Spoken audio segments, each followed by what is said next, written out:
Mr. President, on February 13th, President Trump said something that few expected to hear. He said, and I quote, "There is no reason for us to be building brand new nuclear weapons. We already have so many. You could destroy the world 50 times over, 100 times over. And here we are building new nuclear weapons.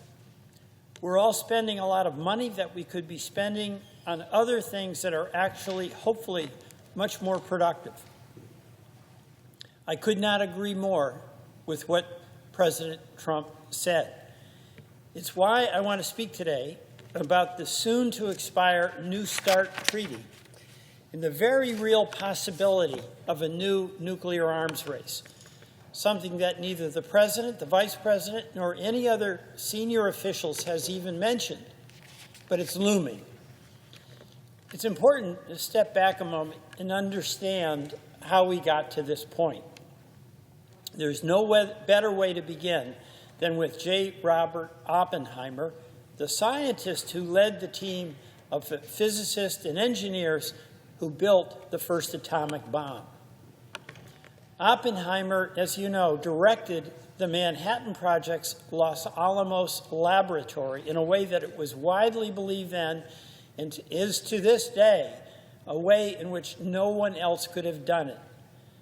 The use of the atomic bomb against Japan marked the end of the Second World War. It also demonstrated to the world that a war between two nuclear powers would be cataclysmic for both and potentially apocalyptic for the entire world. After the war ended, Oppenheimer and many of the scientists who participated in the Manhattan Project, knowing the dangers, spent much of the remainder of their lives warning the world of the danger of a nuclear arms race, and they advocated for international controls on nuclear weapons. And in 1954, unfortunately, at the height of the McCarthy era, Oppenheimer himself was targeted for his advocacy by the Atomic Energy Commission. No evidence was ever produced that Oppenheimer was a security risk or that he was anything other than a loyal American, and the commissioners acknowledged that as much. Nevertheless, the physicist who just 9 years before had been heralded as a hero for his role in ending the war in the Pacific had his security clearance revoked, and it effectively ended his brilliant scientific career. The flawed AEC decision remained in effect for 68 years until my predecessor, Senator Patrick Leahy, along with 42 of his Senate colleagues, Democrats and Republicans, petitioned then Secretary of Energy Jennifer Granholm to vacate the AEC's flawed decision. And they were supported by distinguished members of the U.S. scientific community, including the director and former directors of the Los Alamos National Laboratory. And Mr. President, on December 16, 2022, Secretary Granholm vacated the AEC's decision thanks to Senator Leahy's multi-year effort. And her thoughtful decision recognized that the abuse of power used to discredit Oppenheimer should not remain an historical precedent. In doing so, Secretary Granholm reaffirmed the government's responsibility to encourage unrestrained, unthreatened scientific discourse. So, Mr. President, today, unfortunately, Robert Oppenheimer's worst fear is becoming a reality. Hundreds of our nuclear warheads are literally ready to launch on missiles that can obliterate targets that are thousands of miles away in a mere 30 minutes. And we also, as you know, have hundreds of nuclear bombs in this country and others. Now, Vladimir Putin is recklessly threatening to use tactical nuclear weapons against Ukraine. That's the equivalent of a Hiroshima bomb. That's what we would call it today.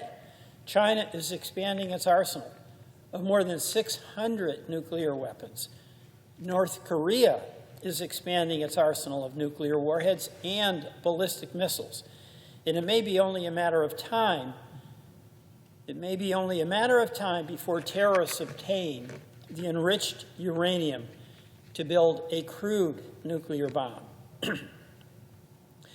Unlike the atomic bombs that destroyed Hiroshima and Nagasaki in 1945, many of today's thousands of nuclear weapons are many more times powerful. And that decision to start a nuclear war can be made by a single individual, the president, with no requirement that he first consult with anyone. A single use of a tactical nuclear weapon, either by accident or design, could trigger a flurry of escalating responses with far more powerful strategic weapons that would cause incalculable loss of life, widespread radiation poisoning, and destruction on a scale unlike anything seen in human history. The number of people killed immediately is estimated to be in the tens or even hundreds of millions, and many more would later die from famine. There's little doubt that a nuclear war would pose an existential threat to civilization as we know it. So, Mr. President, I believe we must all, regardless of political affiliation, reaffirm what both Presidents Reagan and Gorbachev said 39 years ago. A nuclear war cannot be won and must never be fought. Yet here in Congress, despite the warnings of organizations like the Bulletin of Atomic Scientists and the Arms Control Association, one rarely hears a word spoken among us about this existential threat.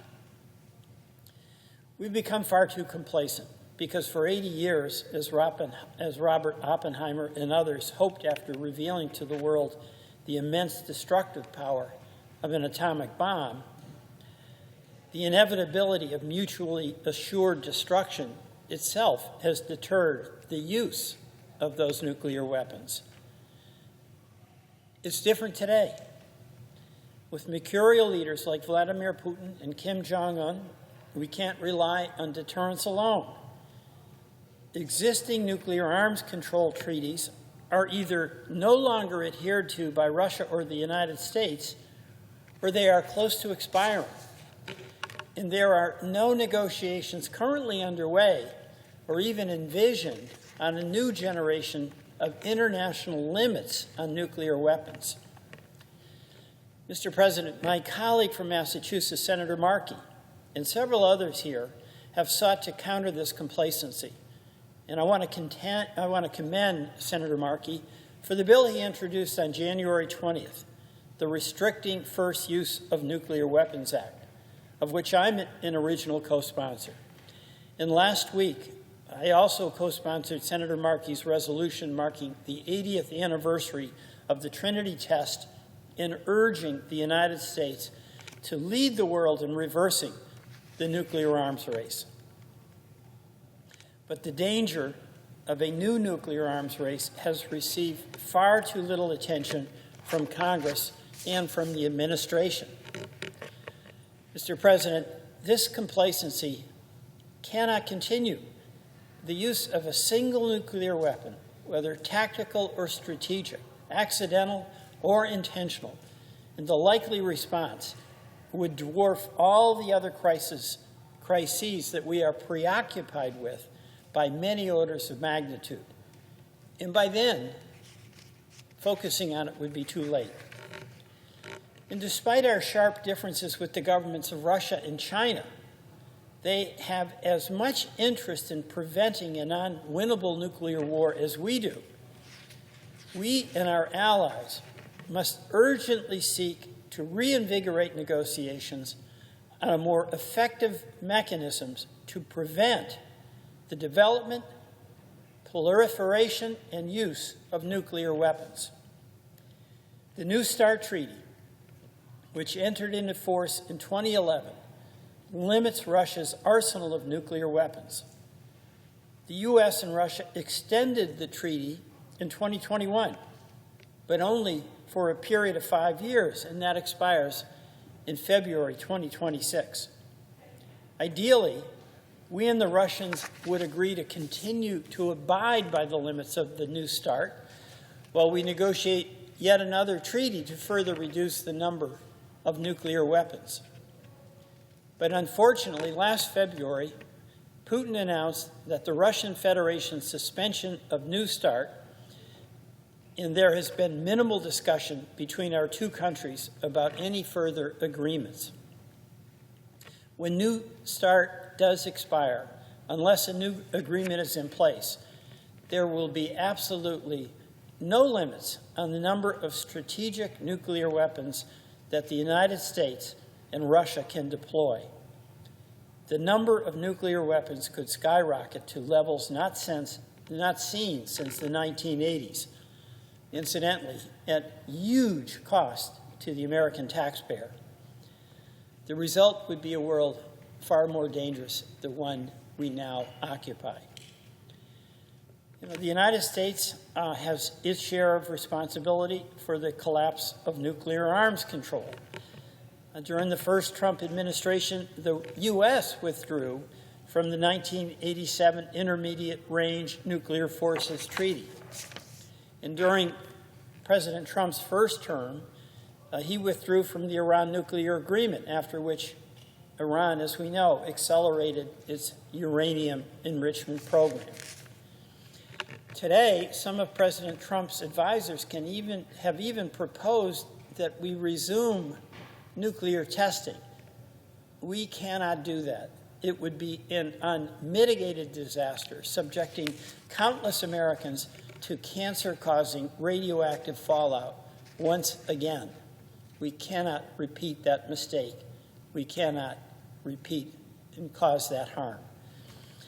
Under the 1968 Nuclear Non-Proliferation Treaty, the U.S., Russia, and China have an obligation to, quote, pursue negotiations in good faith on effective measures relating to cessation of the nuclear arms race at an early date and to nuclear disarmament, unquote. In the past, even when relations have fallen to their lowest points, the United States and Russia had decades of cooperation on this issue. Today, with Vladimir Putin firmly in control, it is hard to move forward. President Trump's comments in February offer me a ray of hope. We should continue to denounce Putin's nuclear saber rattling and Russia's suspension of its participation in New START. But the Trump administration should also do everything possible to breathe new life into talks with Russia to achieve new binding limits on Russia's arsenal.